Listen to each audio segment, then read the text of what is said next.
আজকে আলোচনা করব আর্টিকেল 32 নিয়ে। আর্টিকেল 32 ভারতীয় সংবিধানের মৌলিক অধিকারের একটি গুরুত্বপূর্ণ আর্টিকেল। আর্টিকেল 32 একটি নিজেই মৌলিক অধিকার সংক্রান্ত আর্টিকেল। অপরদিকে আর্টিকেল 32 অন্যান্য মৌলিক অধিকারগুলিকে সুরক্ষিত করে বা রক্ষা কবচ প্রদান করেছে। কি বলা হয়েছে আর্টিকেল 32? আর্টিকেল 32 অ্যাকচুয়ালি রেমেডি প্রদান করেছে for enforcement of rights conferred by this part, অর্থাৎ পার্ট 3, ভারতীয় সংবিধানের পার্ট 3-তে যে মৌলিক অধিকারগুলি কথা বলা হয়েছে, যেগুলি নাগরিকরা ভোগ করবে, সেই অধিকারগুলি বলবৎ করা এবং তার বলবৎযোগ্য অধিকারগুলি লঙ্ঘিত হলে তার রেমেডি প্রদান করা আর্টিকেল 32 মূল কাজ।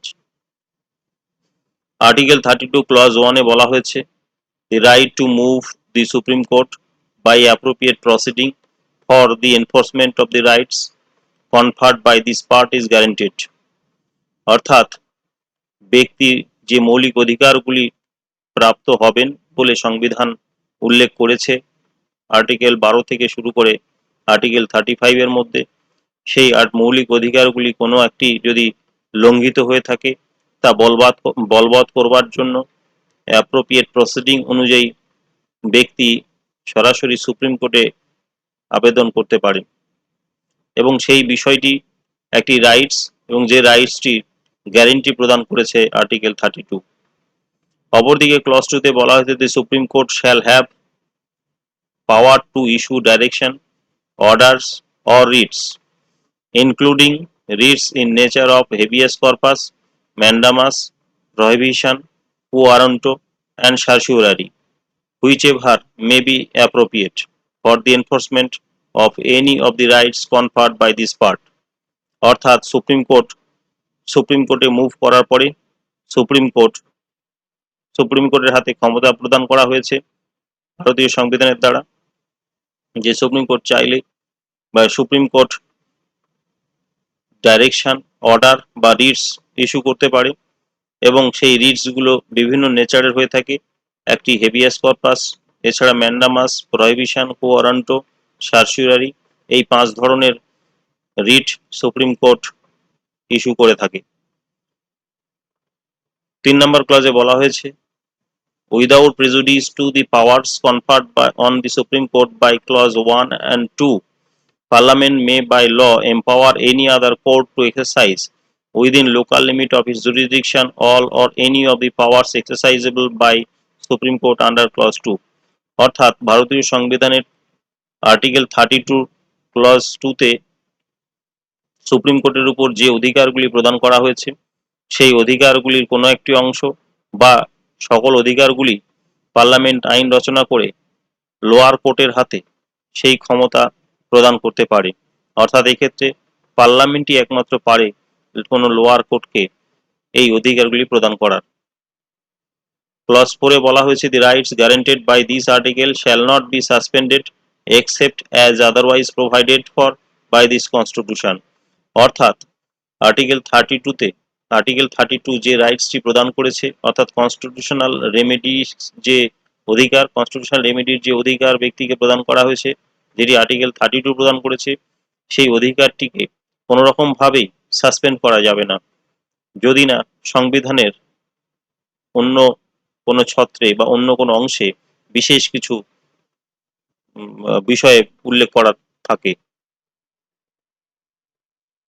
এবার আর্টিকেল 32 ক্লজ 1-এর বিবরণ এখানে আমি আলোচনা করব। আর্টিকেল 32 ক্লজ 1-এ বলা হয়েছিল, দি rights to move the Supreme Court by appropriate proceeding for enforcement of rights conferred by this part is guaranteed. Guaranteed শব্দটার মধ্যে দিয়েই একটি নিশ্চয়তা, গ্যারান্টি শব্দটির মধ্যে দিয়েই একটি শক্তিশালী করা হয়েছে, গ্যারান্টি শব্দটার মধ্যে দিয়েই আর্টিকেল 32 প্রকৃতিটিকে বোঝানো হয়েছে। এখানে right to move supreme court by appropriate proceeding, right to constitutional remedies, এই বিষয়গুলি এবার আমি আলোচনা করব। Supreme Court, the protector and guarantor of fundamental rights, যেহেতু সুপ্রিম কোর্ট মৌলিক অধিকারের রক্ষাকর্তা এবং নিশ্চয়তা প্রদানকারী, তাই সুপ্রিম কোর্টের নিকট কোনো ব্যক্তি যদি আবেদন জানায় যে তার কোনো মৌলিক অধিকার লঙ্ঘিত হয়েছে, তাহলে সুপ্রিম কোর্ট সেই আবেদন গ্রহণ করতে বাধ্য থাকবে এবং সেই অনুযায়ী প্রসিডিং তিনি সুপ্রিম কোর্ট স্টার্ট করবে। এবং সুপ্রিম কোর্টের এই যে প্রোটেক্টর এবং গ্যারেন্টার অফ ফান্ডামেন্টাল রাইটস, এটি যে ভাষায় উল্লেখিত করা হয় যে সেন্টিনেল অন দি কুইভাইভ, যার অর্থ হলো supreme court is a protector of fundamental rights. As Article 32 itself a fundamental rights, Supreme Court cannot refuse to issue directions, order or writs, অর্থাৎ 32 নম্বর ধারাটি নিজেই একটি যেহেতু মৌলিক অধিকার, ব্যক্তির নিকটে একটি মৌলিক অধিকার, তাই সুপ্রিম কোর্ট এই মৌলিক অধিকার খণ্ড করতে পারে না বা ভঙ্গ করতে পারে না। সুপ্রিম কোর্টের নিকট কোনো ব্যক্তি যদি অগ্রসর হন বা আবেদন জানান, তাহলে সুপ্রিম কোর্ট সেই আবেদনের ভিত্তিতে মৌলিক অধিকার ভঙ্গকারী স্টেটের বিরুদ্ধে ডাইরেকশন, রিট বা অর্ডার ইস্যু করতে পারে। এই সংক্রান্ত বিষয়ে একটি সুপ্রিম কোর্টের কেস উল্লেখ করা অবশ্যই জরুরি। সেটি হলো Daryao and other versus state of UP, যাতে বলা হয়েছিল rules of res judicata would be bar to maintainability of petition under article 32। Article 32-র আন্ডারে যদি কোনো পিটিশন হাইকোর্টে পূর্বেই দাখিল করা হয়ে থাকে এবং সেই ভিত্তিতে হাইকোর্ট যদি রায় প্রদান করে থাকে এবং যে রায়টি মেরিটসের উপর ভিত্তি করেই প্রদত্ত হয়ে থাকে, তাহলে সুপ্রিম কোর্ট ওই সেম পিটিশন বা একই ধরনের আবেদন গ্রহণ নাও করতে পারে। কারণ এখানে রুলস অফ রেস জুডিকাটার যে প্রিন্সিপালস, সেই প্রিন্সিপালস অনুযায়ী মেরিট বেসিসে যদি হাইকোর্ট রায় প্রদান করে থাকে, তাহলে ওই একই বিষয়ের উপরে সুপ্রিম কোর্টে আবেদন করা যাবে না, বা একই বিষয়ের উপর সুপ্রিম কোর্ট অর্ডার, রিট বা ডাইরেকশন প্রদান করবে না। অপরদিকে রাইট টু কনস্টিটিউশনাল রেমেডি, যে ডক্ট্রিনটিকে ফলো করে সেটি হলো উবি জাস ইবি রেমেডিয়াম, যার অর্থ হলো there is right, there is a remedy. এই প্রিন্সিপালের উপর ভিত্তি করেই আর্টিকেল 32 ব্যক্তিকে রাইটস টু কনস্টিটিউশনাল রেমেডি প্রদান করেছে। সুপ্রিম কোর্ট এই যে প্রিন্সিপালসের ভিত্তিতে ব্যক্তিকে কনস্টিটিউশনাল রেমেডিস এর রাইট প্রদান করে থাকে, এই রাইটটির ক্ষেত্রে সুপ্রিম কোর্ট দুটি কৌশল অবলম্বন করে থাকে। একটি হলো loosening the traditional rules of locus standi অর্থাৎ right to brings an action or to be heard before court. Number 2, relaxing procedural rules, অর্থাৎ এই দুটি কৌশল অবলম্বন করে রাইট টু কনস্টিটিউশনাল রেমেডি নামক যে বিষয়টি, সেই রাইট টু কনস্টিটিউশনাল রেমেডি বিষয়টিকে প্রতিষ্ঠা করে থাকে।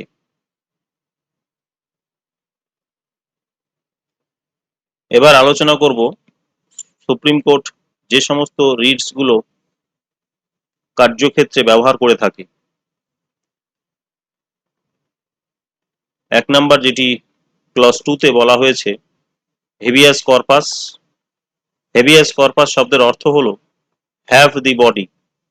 এটি সব থেকে বহুল এবং প্রচলিত বা বহুল ব্যবহৃত এবং শক্তিশালী একটি রিট যেটি সুপ্রিম কোর্ট ইস্যু করে থাকে। এক্ষেত্রে রেস জুডিকেটা প্রিন্সিপালসটি অ্যাপ্লিকেবল হয় না এবং 44 নম্বর অ্যামেন্ডমেন্টের মাধ্যমে এমার্জেন্সির মধ্যেও এই হেভিয়াস কর্পাস রিটটি বাতিল করা যায় না বা সাসপেন্ড করা যায় না। তাহলে হেভিয়াস কর্পাস শব্দটার অর্থ কি? হেভিয়াস কর্পাস অর্থ হচ্ছে এটি কোনো ব্যক্তিকে সশরীরে হাজির করানো বোঝায়। এটি সাধারণত রাষ্ট্রের বিরুদ্ধে এবং ব্যক্তির বিরুদ্ধে এই রিট ইস্যু করা যায়। কে অ্যাপ্লাই করতে পারে? যিনি অ্যাকচুয়ালি অভিযুক্ত তিনি নিজে এটা আবেদন জানাতে পারেন, বা তার ক্লোজ ফ্রেন্ড বা তার ফ্যামিলি মেম্বার্সরা তার হয়ে আবেদন জানাতে পারে। When apply, when detention is without authority of law, অর্থাৎ আইন বিরুদ্ধভাবে কাউকে যদি ডিটেইন করে রাখা হয় বা আটক করে রাখা হয়, তাহলে এই রিটটি জন্য আবেদন জানানো যেতে পারে। টু হুম, কার এগেনস্টে এটি সুপ্রিম কোর্ট ইস্যু করে থাকে?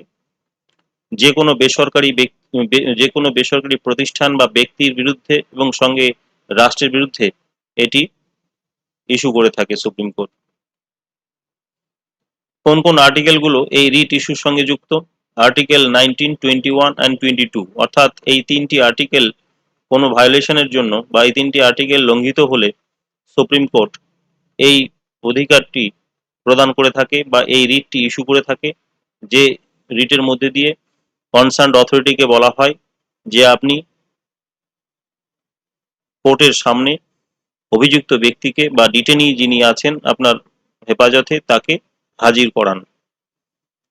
এই সংক্রান্ত বিষয়ে কিছু উল্লেখযোগ্য জাজমেন্ট হয়েছে, যেটি প্রথম ভারতবর্ষে হেবিয়াস কর্পাস কেস, যাকে রাজন কেস বলা হয়, যেটি কেরলে হয়েছিল, সেটি হলো কে করুণাকরণ ভার্সাস টিভি এচারা ওয়ারিয়ার, 1977 সালে এটি হয়েছিল।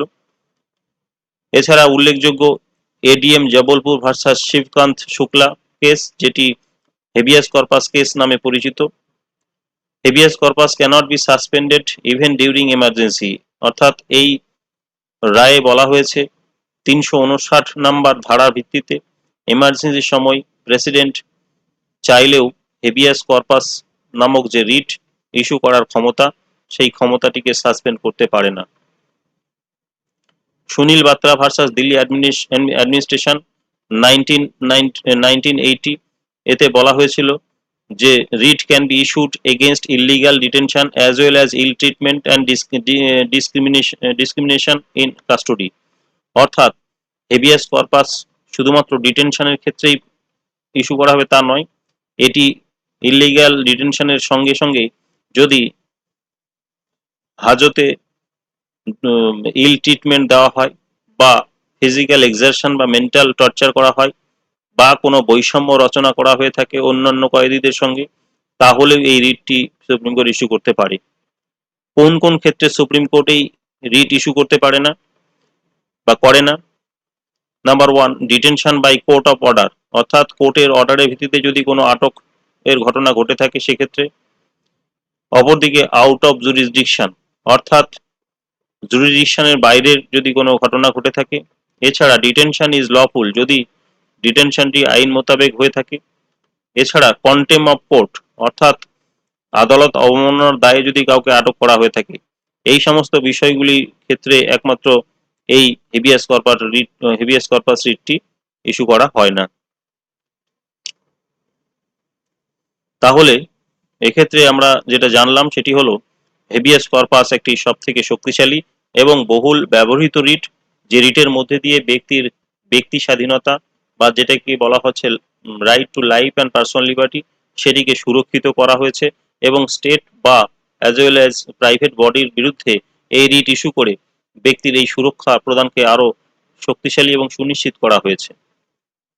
এবার আলোচনা করব ম্যান্ডামাস রিট নিয়ে। ম্যান্ডামাস শব্দের অর্থ হলো উই কমান্ড, অর্থাৎ এটি পাবলিক ডিউটির সঙ্গে সংযুক্ত। Writ of justice and rule of locus standi strictly followed, অর্থাৎ এক্ষেত্রে রিট অফ জাস্টিস এবং রুলস অফ লোকাস্ট্যান্ডি কে খুব স্ট্রিক্টলি ফলো করা হয়ে থাকে। এটি কে ইস্যু করে থাকে? সাধারণত সুপিরিয়র কোর্ট লোয়ার কোর্টকে বা গভর্নমেন্ট অফিসিয়াল বা ট্রাইব্যুনালের বিরুদ্ধে এই রিটটি ইস্যু করে থাকে। কখন অ্যাপ্লাই করা হয়ে থাকে? যখন পাবলিক ডিউটি করা থেকে তারা ব্যর্থ হয়ে থাকে, তখন এই রিটটি সুপ্রিম কোর্ট থেকে ইস্যু করা হয়ে থাকে। তবে এই রিট ইস্যু করার ক্ষেত্রে কতগুলো কন্ডিশন অবশ্যই স্যাটিসফাই করতে হবে। The duty must be public, অর্থাৎ যে সমস্ত অফিসিয়ালস বা ট্রাইব্যুনাল বা লোয়ার কোর্টের এগেনস্টে এই রিটটি ইস্যু করা হবে, সেই রিটটি ইস্যু করার আগে দেখে নেওয়া হবে যাদের বিরুদ্ধে এই রিটটি ইস্যু করা হচ্ছে বা যে কাজের জন্য এই রিটটি ইস্যু করা হচ্ছে সেই কাজটি আদৌ সরকারি কিনা সেই বিষয়টি দেখা হবে। এছাড়া applicant must have legal rights, অর্থাৎ তার লিগ্যাল রাইটস রয়েছে কিনা, যিনি অ্যাপ্লিকেশন দিয়েছেন যে রিট ইস্যু করা হোক বা আমার এই ডিউটিটা করা হয়নি বলে যিনি আবেদন জানিয়েছেন। Denial by an officials or authority to perform their statutory duties, অর্থাৎ যে সমস্ত অফিসিয়ালস বা অথরিটিরা তারা ডিউটি করবে না বলে অস্বীকার করেছে, তাদের সেই ডিউটিটি যাতে স্ট্যাচুটরি ডিউটি হয় কি স্ট্যাচুটরি ডিউটি কিনা সেটি বিচার করে দেখা হবে। Contravention of the principles of natural justice, এবং ন্যাচারাল জাস্টিসের সঙ্গে যদি সেটা কন্ট্রাভেন হয়ে থাকে তাহলে সেই কন্ডিশনগুলি ফুলফিল হলেই তবে একমাত্র এই রিটটি ইস্যু করা হবে। তাহলে সেই রিটটি ইস্যু করতে গেলে প্রথমেই ডিউটিটিকে পাবলিক নেচারের হতে হবে, এবং ডিউটি যেটা পাবলিক নেচারের ডিউটি সেটি স্ট্যাচুটরি ডিউটি, যেটি সংশ্লিষ্ট অফিসিয়ালসের এখতিয়ারের মধ্যে পড়ে সেই রকম ডিউটি হতে হবে, বা সেটি ন্যাচারাল জাস্টিসকে কন্ট্রাভেন করেছে এটি একটি এই বিষয়টিও দেখা হবে। Against hmm mandamus will not issue, এটি কার এগেনস্টে ইস্যু করা যায় না? প্রাইভেট ইন্ডিভিজুয়াল বা বডি। অপরদিকে departmental instruction, duty is discretionary, যদি ডিউটিটি স্বেচ্ছাধীন ডিউটি হয়ে থাকে। কন্ট্রাকচুয়াল অব্লিগেশনের ক্ষেত্রে করা যায় না। প্রেসিডেন্ট, গভর্নর বা চিফ জাস্টিস অফ হাইকোর্ট এদের যে ডিউটি সেই ডিউটির এগেনস্টে এই ধরনের এই ম্যান্ডামাস রিটটি ইস্যু করা যায় না। ম্যান্ডামাস রিটটি সাধারণত তিন ধরনের হয়ে থাকে: certified, anticipatory and continue mandamus writ. এবার আলোচনা করব প্রহিবিশন নিয়ে। প্রহিবিশন শব্দের অর্থই হচ্ছে স্টে অর্ডার, যেটি প্রিভেন্টিভ নেচারের। এটি সাধারণত কার বিরুদ্ধে ইস্যু করা হয়ে থাকে? জুডিশিয়াল বা কোয়াসি জুডিশিয়াল বডির এগেনস্টে এই রিট ইস্যু করা হয়ে থাকে। কখন ইস্যু করা হয়ে থাকে? When issued excess of jurisdiction or for abuse of judicial power and contravention to the rules of natural justice. অর্থাৎ জুরিডিকশনের বাইরে যদি কেউ কাজ করে থাকে, বা জুডিশিয়াল পাওয়ারকে যদি কেউ অ্যাবিউজ করে থাকে, বা ন্যাচারাল জাস্টিসের কন্ট্রাভেন করে থাকে, তাহলে এই রিটটি ইস্যু করা হয়। হু ইস্যু, অর্থাৎ কে ইস্যু করে থাকেন? সুপিরিয়র কোর্ট, সাধারণত লোয়ার কোর্টকে বা কোয়াসি জুডিশিয়াল বডির বিরুদ্ধে রিট ইস্যু করে থাকে। এই রিটের সঙ্গে সংযুক্ত বিশেষ কেস ল এখানে আলোচিত হয়েছে। সেটি হলো সুভাষচন্দ্র ভার্সাস ইন্ডিয়া। 1973-তে এই কেসে বলা হয়েছিল, court martial constituted under army act has been held subject to prohibition. Mandamus যে রিটটি সেটি সাধারণত ডাইরেকশন প্রদান করে কাজ করার জন্য, বাট প্রহিবিশন ডাইরেকশন প্রদান করে কাজ না করার জন্য। অর্থাৎ ম্যান্ডামাস যে বিষয়টি বলে থাকে তার সঙ্গে প্রহিবিশনের বিষয়টি সম্পূর্ণ বিপরীতধর্মী। এবার আলোচনা করব সার্সিউরারি, যার অর্থ টু সার্টিফাই বা কিওর। এটি প্রিভেন্টিভ এবং কিউরেটিভ নেচারের হয়ে থাকে। অর্থাৎ এক্ষেত্রে যে রায়টি অলরেডি আদালত দ্বারা প্রদত্ত হয়েছে সেই রায়ের বিরুদ্ধে আবার রি এক্সামিনেশনের জন্য অর্ডার ইস্যু করা হয় বা রিট ইস্যু করা হয়। কে ইস্যু করতে পারে? সাধারণত সুপ্রিম কোর্ট বা হাইকোর্ট ইস্যু করে থাকে। Against hmm? Against lower court, quasi judicial or administrative body, but not against legislative body. অর্থাৎ হাইকোর্ট বা সুপ্রিম কোর্ট, লোয়ার কোর্টের অর্থাৎ ডিস্ট্রিক্ট কোর্ট বা সাব জুডিশিয়াল সাব ডিভিশনাল কোর্টের এগেনস্টে এই ধরনের রিটগুলো ইস্যু করে থাকে, এই ধরনের রিট ইস্যু করে থাকে। বা কোয়াসি জুডিশিয়াল মানে ট্রাইব্যুনালের ক্ষেত্রে ইস্যু করে থাকে, বা অ্যাডমিনিস্ট্রেটিভ বডি অর্থাৎ সরকারি বিভিন্ন দপ্তরের বিরুদ্ধে এই রিট ইস্যু করা যেতে পারে। কিন্তু আইন বিভাগের বিরুদ্ধে বা লেজিসলেটিভ বডির বিরুদ্ধে এই রিট ইস্যু করা যায় না। গ্রাউন্ড, কি কি গ্রাউন্ডে এটা ইস্যু হয়ে থাকে? এরর অফ জুরিসডিকশন, অর্থাৎ যদি জুরিসডিকশন সংক্রান্ত সমস্যা ঘটে থাকে, অর্থাৎ জুরিসডিকশনের বাইরে বা জুরিসডিকশন মধ্যে সংযুক্ত নয় এমন ক্ষেত্রে, অর্থাৎ যেটি এখতিয়ারভুক্ত নয় সেই এখতিয়ারভুক্ত কাজের জন্য এটি সাধারণত ইস্যু করা হয়ে থাকে। অর্থাৎ এক্ষেত্রে lack of jurisdiction, excess of jurisdiction, abuse of jurisdiction, error of law apparent on the face of the record and violation of principles of natural justice। এই গ্রাউন্ডগুলোর উপর ভিত্তি করেই সাধারণত এই সার্সিউরারি যে রিটটি সেটি ইস্যু করা হয়ে থাকে। এটি সাধারণত negative in sense but affirmative in action, but এবং কিউরেটিভ নেচার এটি হয়ে থাকে। অর্থাৎ সেটি নেগেটিভ ইন সেন্স বলতে বোঝাচ্ছে যেহেতু অর্ডার অলরেডি একটা ইস্যু হয়ে গেছে, সেই অর্ডারের এগেনস্টে আবার রি এক্সামিন করে নতুন করে অর্ডার ইস্যু করা হয়, সেই জন্য এটি একটি নেগেটিভ সেন্স বিয়ার করে। অপরদিকে যেহেতু অর্ডারটি ন্যাচারাল জাস্টিস ভায়োলেশন হয়েছে বলে বা এরর অফ জুরিসডিকশন হয়েছে বলে সেই অর্ডারটিকে আবার পুনরায় পরীক্ষা নিরীক্ষা করে দেখা হয় এবং সঠিক বিচার দেওয়া হয়, তাই অ্যাফার্মেটিভ ইন অ্যাকশন বলা হয়েছে। এ বিষয়ে একটি কেস ল রয়েছে যেটি হলো জগদীশ প্রসাদ ভার্সাস ইকবাল কাউর অ্যান্ড আদার্স, যাতে বলা হয়েছে this writ only be issued by the high court for quashing the decisions of subordinate court. By this writ, High Court cannot quash decision of other High Court or of its own bench. অর্থাৎ এই case লটিতে বলা হয়েছে high court সাধারণত তার নিচের যে কোর্টগুলো রয়েছে district বা সাবডিভিশনাল কোর্ট, সেই কোর্টগুলোর যে অর্ডার, সেই অর্ডারকে কোয়াশ করতে পারে, সেই অর্ডারের এগেনস্টে বা সেই ডিসিশনের এগেনস্টে রি এক্সামিনেশন অর্ডার দিতে পারে। কিন্তু হাইকোর্ট তার অন্য হাইকোর্ট যে রায় দিয়েছে সেই রায়ের উপরে এই রিট ইস্যু করতে পারে না, বা হাইকোর্টের নিজেরই অন্য কোনো বেঞ্চে এগেনস্টে রিট ইস্যু করতে পারে না। এবার আলোচনা করব কো ওয়ারান্টো নিয়ে, যার অর্থ হলো হোয়াট ইজ ইউর অথরিটি, অর্থাৎ কোন অথরিটির ভিত্তিতে। এটি সাধারণত পাবলিক এমপ্লয়মেন্ট সংক্রান্ত রিট ইস্যু করা হয়, পাবলিক এমপ্লয়মেন্ট সংক্রান্ত বিষয়ের সঙ্গে যুক্ত, যেটি আর্টিকেল 16 সম্বলিত বিষয়।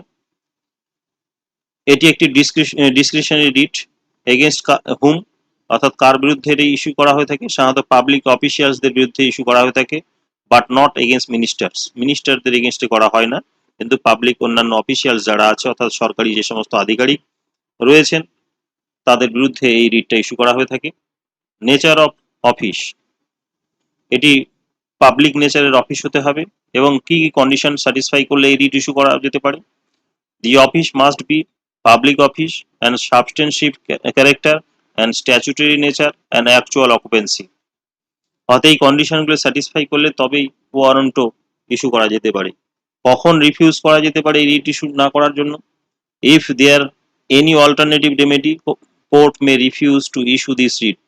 অর্থাৎ যদি দেখা যায় যে অল্টারনেটিভ ব্যবস্থা রয়েছে, তাহলে সেক্ষেত্রে কোর্ট এই রিট ইস্যু করা থেকে নিজেকে দূরে সরিয়ে রাখে। উদাহরণ হিসেবে বলা যেতে পারে কনজিউমার্স প্রোটেকশন অ্যাক্ট রয়েছে এবং এই কনজিউমার প্রোটেকশন অ্যাক্টসের ভিত্তিতে কোনো ভায়োলেশন ঘটলে যেমন প্রথমে কনজিউমার কোর্টের দ্বারস্থ হতে হয়, প্রথমেই হাইকোর্টে যাওয়ার প্রয়োজন হয় না, এমনি যদি কোনো প্রাথমিক অল্টারনেটিভ রেমেডিয়াল কোনো মেজার্সের ব্যবস্থা স্টেটের তরফ থেকে করা হয়ে থাকে, তাহলে আগে তাকে সেই মেজার্সের আওতায় তাকে পিটিশন দিতে হবে এবং সেখানে সে যদি সঠিক বিচার না পায় তাহলে সে হাইকোর্টের দ্বারস্থ হতে পারে বা সুপ্রিম কোর্টের দ্বারস্থ হতে পারে।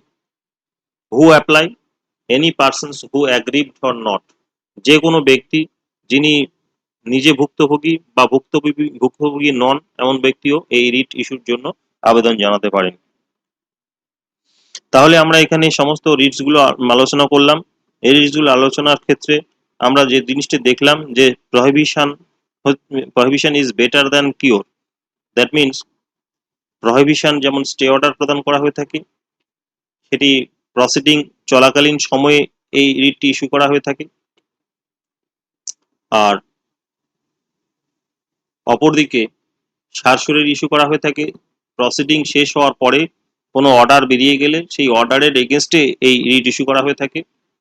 অপরদিকে ম্যান্ডামাস ইস্যু করা থেকে, অর্থাৎ কোনো কাজ যদি কেউ না করে, অর্থাৎ প্রসিডিং স্টার্ট হয়নি, সেই প্রসিডিং স্টার্ট করার জন্য এই রিট ইস্যু করা হয়ে থাকে। অর্থাৎ একটি ম্যান্ডামাস হলো প্রসিডিওর স্টার্ট হওয়ার আগের রিট, প্রহিবিশন হলো প্রসিডিওর যখন কন্টিনিউ করছে সেই মধ্যবর্তীকালীন সময়ের রিট, আর সারসুরি হচ্ছে প্রসিডিওর স্টার্ট হয়ে সেখান থেকে ফিনিশ হওয়ার পরে একটি ডিসিশন রচিত হয়েছে, সেই ডিসিশনকে রি এক্সামিন করার জন্য এইটি রিট প্রদান করা হয়ে থাকে। তাহলে এখানে আমরা সুপ্রিম কোর্ট এবং হাইকোর্ট যে রিটসগুলো ইস্যু করতে পারে সেই রিটসগুলো নিয়ে আলোচনা করলাম। এখানে যদিও আর্টিকেল 32 এর রিটসের বিষয়গুলি আলোচনা হলো, কিন্তু একটি বিষয় এখানে বলা রয়েছে যে সুপ্রিম কোর্ট যে 5টি রিট ইস্যু করতে পারে সেটি একমাত্র মৌলিক অধিকার ভঙ্গ হলে পরে, অর্থাৎ আর্টিকেল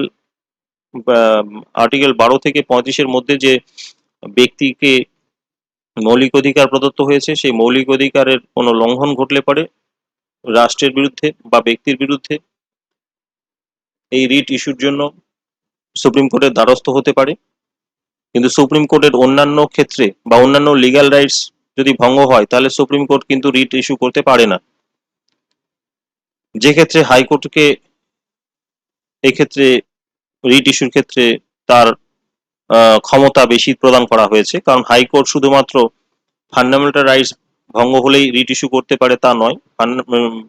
হাইকোর্ট সাধারণত কোনো লিগ্যাল রাইটস যদি ভঙ্গ হয় বা লঙ্ঘিত হয় তাহলেও হাইকোর্ট রিট ইস্যু করতে পারে। হাইকোর্টের সঙ্গে সুপ্রিম কোর্টের রিট ইস্যু করার ক্ষেত্রে যে পার্থক্য সেটি হলো সুপ্রিম কোর্ট সমগ্র ভারতবর্ষের যে কোনো ক্ষেত্রে রিট ইস্যু করতে পারে, অর্থাৎ সুপ্রিম কোর্টের জুরিসডিকশন সমগ্র ভারতবর্ষ, হাইকোর্টের জুরিসডিকশন সংশ্লিষ্ট রাজ্য বা সংশ্লিষ্ট রাজ্যাংশ, সংশ্লিষ্ট রাজ্য বা সংশ্লিষ্ট রাজ্য। অপরদিকে সুপ্রিম কোর্ট শুধুমাত্র ফান্ডামেন্টাল রাইটস ভঙ্গ হলেই এই রিট ইস্যু করতে পারে। হাইকোর্ট ফান্ডামেন্টাল এবং লিগ্যাল রাইটস ভঙ্গ হলে পরে রিট ইস্যু করতে পারে, অর্থাৎ এক্ষেত্রে হাইকোর্টের ক্ষমতা বা এলাকা অনেকটা বৃহৎ। হাইকোর্ট রিট ইস্যু করার ক্ষমতা রয়েছে আর্টিকেল 226 অনুযায়ী, আর সুপ্রিম কোর্টের রিট ইস্যু করার ক্ষমতা রয়েছে আর্টিকেল 32 অনুযায়ী। এই বিষয়গুলি আর্টিকেল 32 এবং আর্টিকেল 226 এর সঙ্গে এই রিট সংক্রান্ত বিষয়গুলি উল্লেখিত হয়েছে। অপরদিকে ক্লজ 32, আর্টিকেল 32 ক্লজ 3 তে কি বলা হয়েছে?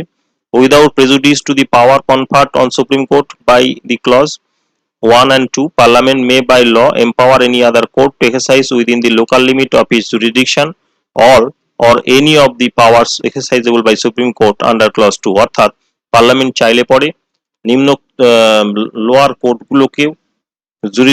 কোর্টগুলোকেও আর্টিকেল 32 এর যে ক্লজ 2 যে ক্ষমতা সুপ্রিম কোর্টকে প্রদত্ত করা হয়েছে সেই ক্ষমতা লোয়ার কোর্টগুলোকেও দিতে পারে। উদাহরণ হিসাবে এখানে ক্রিমিনাল ল অ্যামেন্ডমেন্ট অ্যাক্ট 2013, এই অ্যাক্টের ভিত্তিতে লোয়ার কোর্টকে ফান্ডামেন্টাল রাইটস ব্রেকের কারণের জন্য কিছু অধিকার প্রদান ব্রেক হলে পরে সেক্ষেত্রে লোয়ার কোর্টে আবেদন করার অধিকার ব্যক্তিকে প্রদান করা হয়েছে। এটি সাধারণত বিভিন্ন ধরনের যে ক্রিমিনাল কেসগুলো হয়ে থাকে, যেমন এটি হয়েছিল নির্ভয়া ঘটনাটি ঘটার পরবর্তীকালে এই অ্যামেন্ডমেন্ট ঘটেছে এবং এই অ্যামেন্ডমেন্টের ভিত্তিতে যে কোনো রেপ কেসের ক্ষেত্রে আর্টিকেল 21 ভায়োলেট হয়েছে বলে সেই লোয়ার কোর্টে আবেদন জানানো যায় প্রথমেই, এবং সেক্ষেত্রে প্রথমেই হাইকোর্ট বা সুপ্রিম কোর্টে যাওয়ার প্রয়োজন হয় না।